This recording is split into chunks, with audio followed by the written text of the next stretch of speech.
요한복음 13장 18절로 30절까지의 말씀입니다. 신약성경 171쪽에 있습니다. 찾으신 줄 알고 제가 봉독해 드리겠습니다. 내가 너희 모두를 가리켜 말하는 것이 아니니라. 나는 내가 택한 자들이 누구인지 알미라. 그러나 내 떡을 먹는 자가 내게 발꿈치를 들었다 한 성경을 응하게 하려는 것이니라.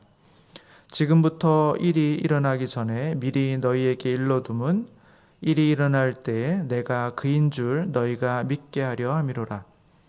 내가 진실로 진실로 너희에게 이르노니 내가 보낸 자를 영접하는 자는 나를 영접하는 것이요 나를 영접하는 자는 나를 보내신 이를 영접하는 것이니라. 예수께서 이 말씀을 하시고 심령이 괴로워 증언하여 이르시되 내가 진실로 진실로 너희에게 이르노니 너희 중 하나가 나를 팔리라 하시니 제자들이 서로 보며 누구에게 대하여 말씀하시는지 의심하더라. 예수의 제자 중 하나 곧 그가 사랑하시는 자가 예수의 품에 의지하여 누웠는지라. 시몬 베드로가 머릿짓을 하여 말하되 말씀하신 자가 누구인지 말하라 하니 그가 예수의 가슴에 그대로 의지하여 말하되 주여 누구니이까? 예수께서 대답하시되 내가 떡 한 조각을 적셔다 주는 자가 그니라 하시고 곧 한 조각을 적셔서 가롯 시몬의 아들 유다에게 주시니 조각을 받은 후 곧 사탄이 그 속에 들어간지라. 이에 예수께서 유다에게 이르시되 내가 하는 일을 속히 하라 하시니 이 말씀을 무슨 뜻으로 하셨는지 그 앉은 자 중에 아는 자가 없고 어떤 이들은 유다가 돈꾀를 맡았으므로 명절에 우리가 쓸 물건을 사라 하시는지 혹은 가난한 자들에게 무엇을 주라 하시는 줄로 생각하더라. 유다가 그 조각을 받고 곧 나가니 밤이러라. 아멘. 네, 오늘 본문의 내용을 간략하게 정리해서 말씀드리면 본문의 내용을 세 부분으로 나눌 수 있습니다. 첫 번째 부분은 예수님께서 자신이 배반을 당하실 줄을 알고 계셨다라고 이렇게 말씀하고 있습니다. 그리고 이 사실을 모든 제자들에게 알리셨습니다. 제자들의 입장에서는 당황스러운 말씀이었겠습니다만 이런 내용을 제자들에게 알리신 것은 나중에 그 일이 그대로 일어났을 때 예수의 그리스도 되심을 더욱 선명하게 드러내시기 위함이다. 이렇게 말씀해주고 있습니다. 그리고 예수님이 보낸 자를 영접하는 자는 예수님을 영접하는 것이고 예수님을 영접하는 자는 예수님을 보내신 하나님을 영접하는 것임을 말씀하심으로써 이후의 성도들에게 예수님의 제자들을 영접할 수 있도록 그렇게 권면해주고 있습니다. 두 번째 부분은 예수님의 제자들은 누가 예수님을 배반하는지 누가 예수님을 팔 것인지에 대한 궁금증을 보여주고 있습니다. 베드로는 머릿짓을 하여 예수님의 사랑하시는 제자인 요한에게 누가 예수님을 팔 사람인지 직접적으로 물어보라고 요구합니다. 요한은 주여 누구입니까? 하고 이렇게 예수님께 묻습니다. 세 번째 부분은 요한의 질문에 대한 예수님의 답변이 이어집니다. 그런데 본문의 내용을 읽는 독자들의 입장에서는 예수님이 지금 가룟 유다를 그 배신자라고 보여주고 있구나라는 것을 우회적으로 분명하게 말씀하신다는 것을 알게 됩니다. 그러나 제자들은 그 현장에 있으면서도 가룟 유다가 그 배신자라는 생각을 털끝만큼도 하지 못합니다. 그저 예수님께서 가룟 유다에게 명절에 뭔가를 시키시는구나 정도로 생각을 하고 있다는 것이죠. 오직 당사자인 가룟 유다만 그 밤에 무리를 떠나 나가게 됩니다. 이것이 오늘 본문의 내용인 것입니다. 오늘 본문에서 제가 주목하여서 본 구절은 21절에 있는 말씀 중에 일부입니다. 너희 중 하나가 나를 팔리라. 너희 중 하나가 나를 팔리라 하는 말씀입니다. 우리는 요한복음을 읽어오면서 예수님을 위협하는 무리가 있었다는 것을 이미 충분히 본문을 통해서 봤습니다. 대부분의 사람들은 유대인들의 지도자로서 대제사장이나 사두개인이나 바리새인과 같은 종교 지도자리였습니다. 그들은 예수님을 못마땅하게 생각했습니다.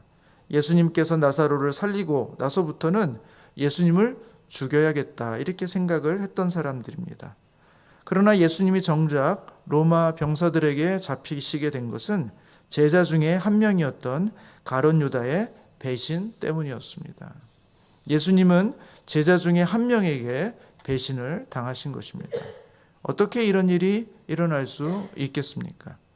3년 동안이나 예수님과 함께 하시면서 예수님의 말씀을 가장 가까이서 들었고 예수님의 행하신 기적을 다 보았고 예수님의 실제적인 삶의 모습을 다 지켜보면서 제자가 어떻게 예수님을 배반하고 은삼십에 예수님을 팔 수가 있는 것입니까? 게다가 가룟 유다는 제자들 사이에서도 절대적으로 그럴 리 없는 사람으로 인식되었던 사람입니다. 왜냐하면 이미 돈꾀를 맡았다는 것이 이미 그 사람이 믿을 만한 사람이었다는 것을 보여주는 것이고 실제로 그때까지도 제자들은 가룟 유다를 전혀 의심하지 않았다는 것입니다. 그럴 리가 없다라고 생각했던 것이죠. 그러나 바로 그렇게 믿을 만했던 그 사람이 예수님을 배반했던 것입니다. 저는 여기에서 두 가지를 생각해 보게 됩니다.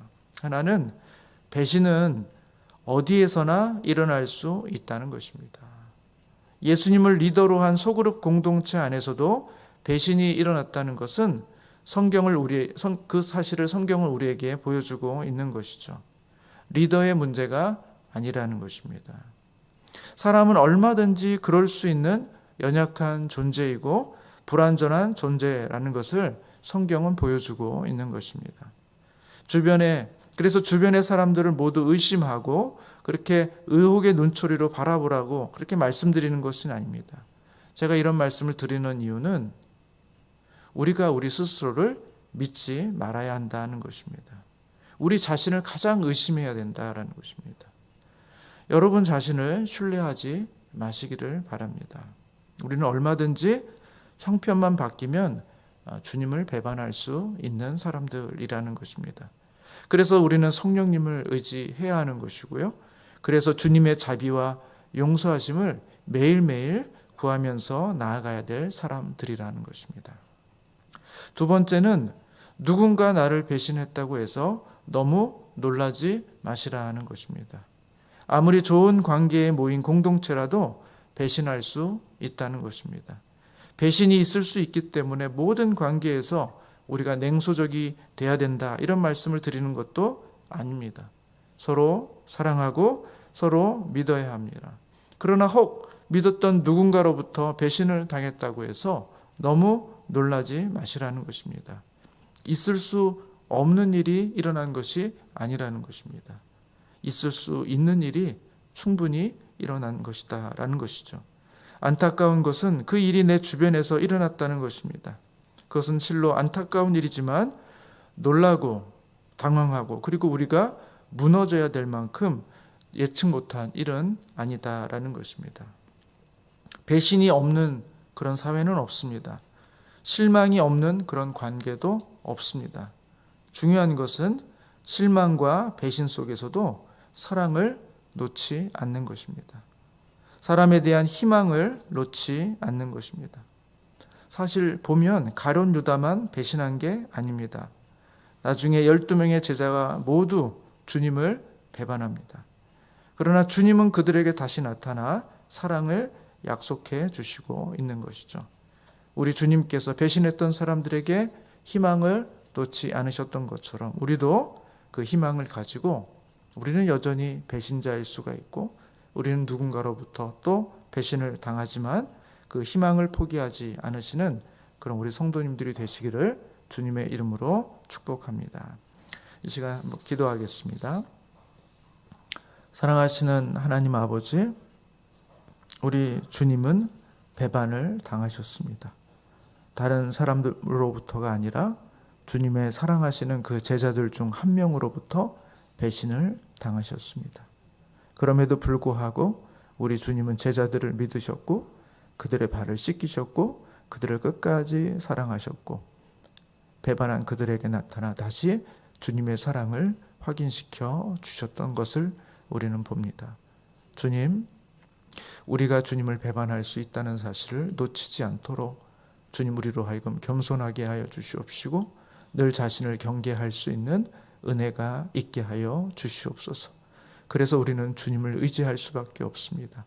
주님을 사랑할 수밖에 없고 주님의 은혜와 긍휼과 자비를 오늘도 붙잡을 수밖에 없습니다. 하나님, 우리 가운데 은혜를 베풀어 주시옵소서. 하나님, 사람들과의 관계 속에서 배신으로 인해서 상처 입고 신음하고 있는 심령들이 있다면 하나님, 다시 한번 주님의 은혜 가운데 힘을 얻게 해주시고 소망 가운데로 나아가게 해주시고 끝까지 사랑하는 주님의 마음을 배울 수 있는 복된 하루가 되게 하여 주시옵소서. 오늘도 주님의 은혜를 의탁하오며 예수님의 이름으로 기도합니다. 아멘.